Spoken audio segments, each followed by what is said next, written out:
Well, it's great to meet you. Thank you for taking a minute out. Yeah, absolutely. I'm excited to be on the pod. Yeah, absolutely. Me too. So I'm curious before we get into your life as an author, I want to know first and foremost, 4 years ago, we were trying to figure this pandemic out. How long is it going to last? How are we going to get out of it? How did you survive that COVID time period? And how did it change the way that you do things now? Yeah, I went through a little bit of a life transition, I guess, during COVID. I had actually quit my six-figure job in DC and decided I was going to move to North Carolina and Yeah. start my own business. And I did all of that like right before the pandemic hit. Wow. And it, maybe wasn't the best choice, but I did it. And so I was really trying to figure out how to navigate life as a whole during COVID, Hmm.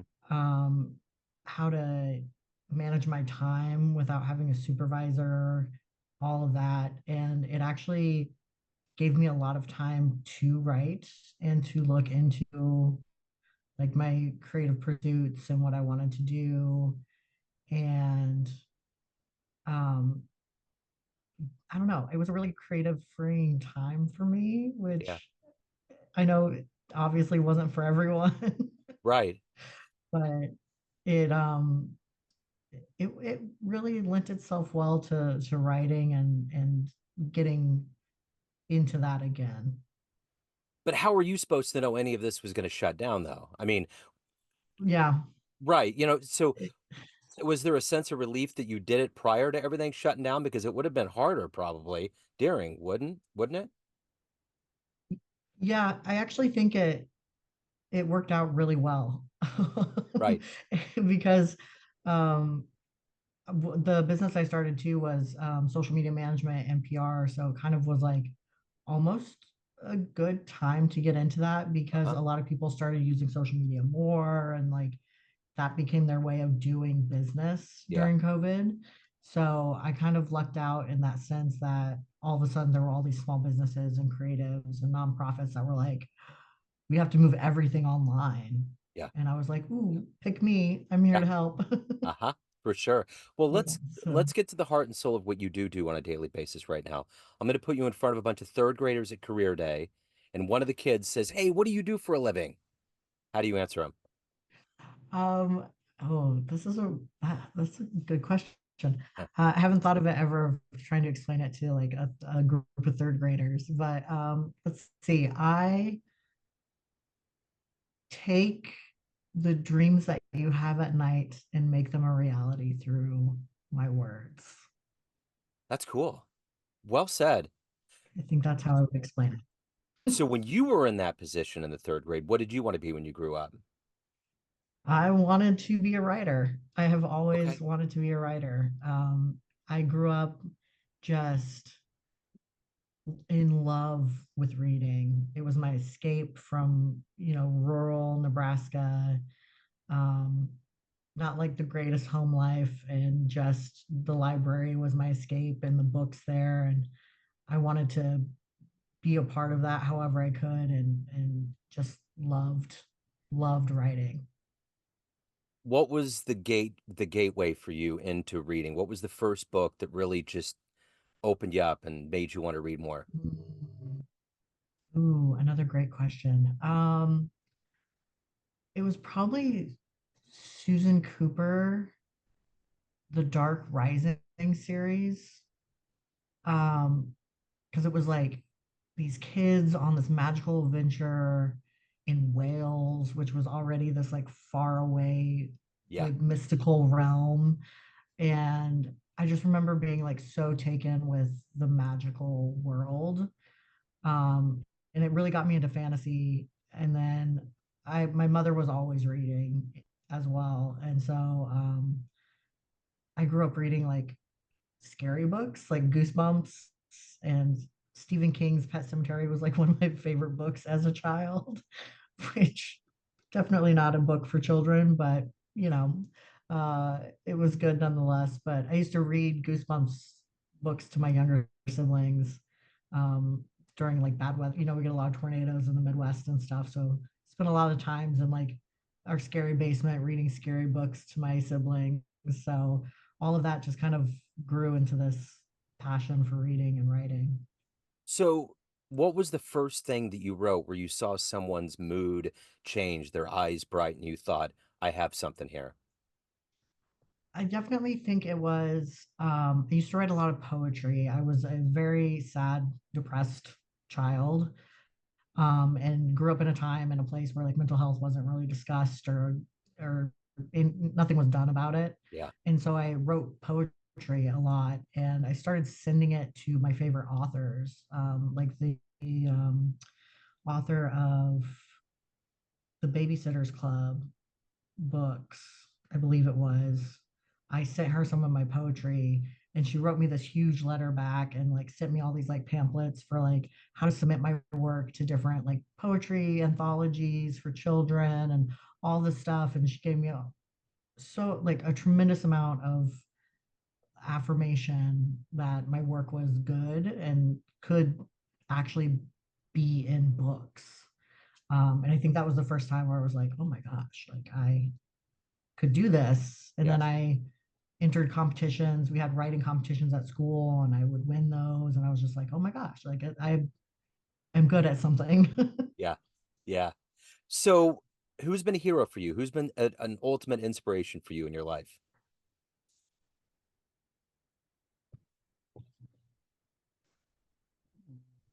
Man, you're coming with like good questions. Good. um, Inspiration. I'm like, oh, these are good ones. um, I guess. Ooh, trying to think of from a writing perspective. I would have to go. I don't know. I really have to go with like Stephen King, even though I don't write in that genre.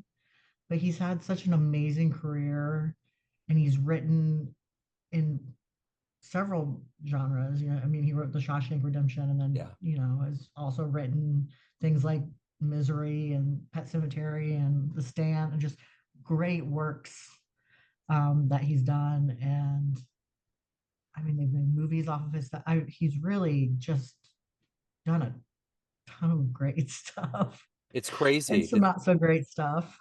but it's crazy to think about his career. It's like he never stops. He's constant. Yeah, Everything's like 1,000 pages. Everything gets adapted into a media. I mean, huge books. Yeah. yeah. It's really stunning. And so I think I would have to, yeah, I'd have to say Stephen King.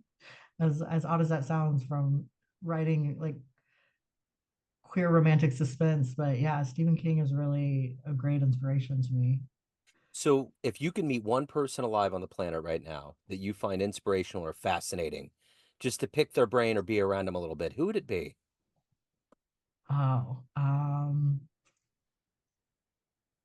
it's hard not to say Stephen King again. Right. But I would go with there is a Tal Bauer, and he writes so male romantic suspense books that are just they just suck you in, and they're just so good, and the journey of his characters. And I love his writing. I really love his writing. And it would be amazing to sit down and just pick his brain about his own writing journey and how he got started and how he meshes romance and suspense so well, where the books they just go.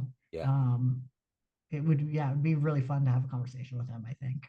So what is it that gets you up every day to do the work that you do, to create these stories and to also evolve as a human? How do you take all of that and make it who you are? It definitely takes a lot of drive and determination because it's very easy to be like, oh, I don't feel like writing today. I'm just not going to. Because especially if you don't have anyone like pushing you. Hmm. But I think for me, I do have a lot of stories that I want to tell. And I do feel like my stories can impact people and help them.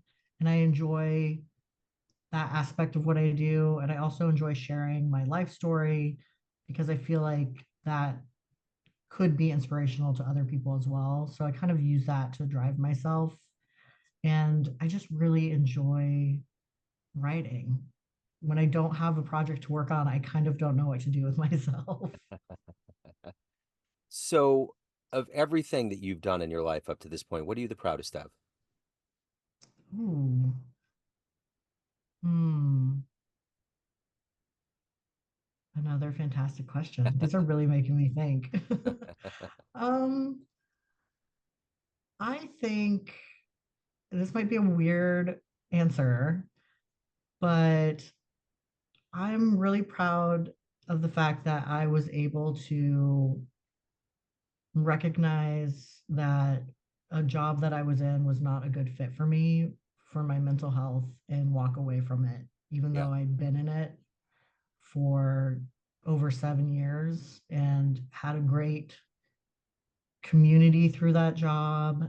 Um, and it was like a big part of my like my formidable years through my 20s and into my 30s. And um, it took a lot of kind of insight and figuring out what I wanted to be able to walk away from that. So I'm really proud that I was able to make that decision, and it's led me to where I am now. And if I'd stayed in that job, I don't think I would actually be writing. So, yeah. So let's say you have a dream tonight. You run into the 18-year-old version of you. You can give mm, that young version of you a piece of advice based on this life you've led, the wisdom you've gained along the way. What advice would you give that young version of you? And would that version of you listen? ooh, I would say try not to make decisions based purely on fear. Yeah, Um, did that for the majority of my life, which I mean, it's led to some great things, but it also led to some not so great things. So that would be my advice would be try not to make decisions based solely on fear. Think about what you want, what you need, and what makes sense. Would my past self listen? Ooh, I hope so, but I also think I would have been like, "What do you mean? I'm not afraid of anything." So, might have been a little too cocky to listen to myself back then, but I think I would have filed it away. so let's say we get off this call, time machine pulls up. You can go anywhere in human history and see one event with your own eyes. Where are you going to go? Ooh, I missed that. What was that one? So if a time machine pulls up and you can go back in the history of time and see one event with your own eyes, what would you love to have seen happen? Oh man.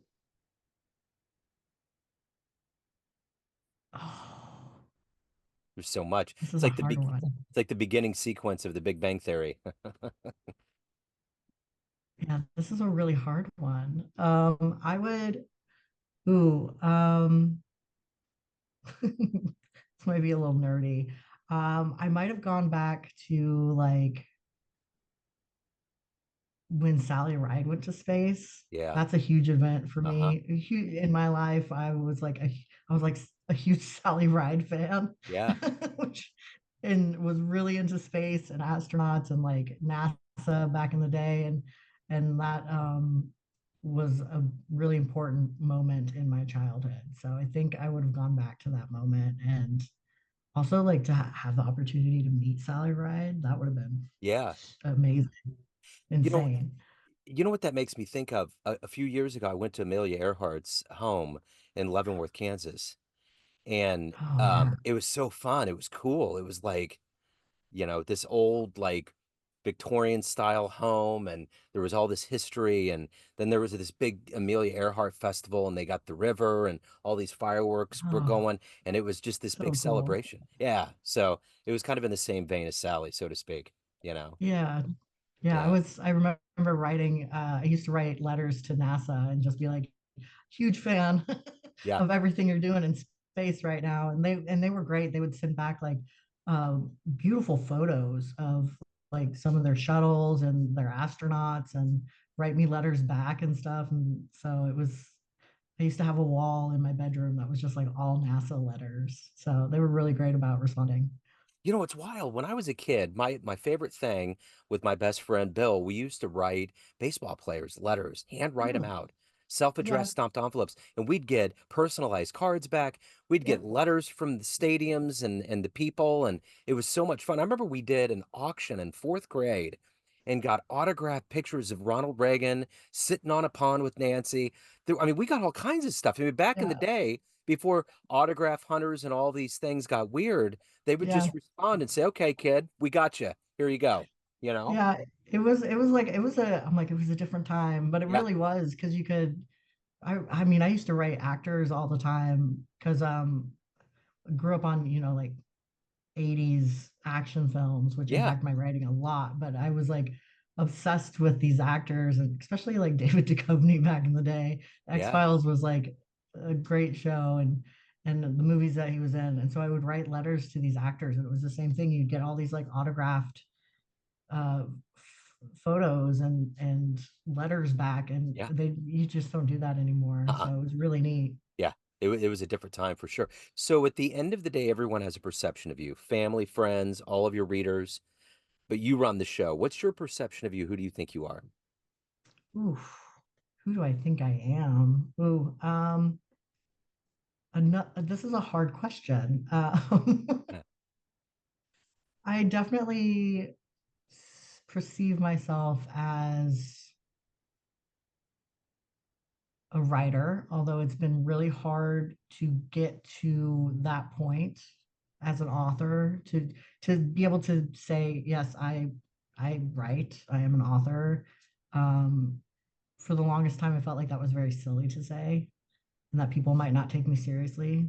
Um, but I definitely perceive myself as a writer, as someone who is determined and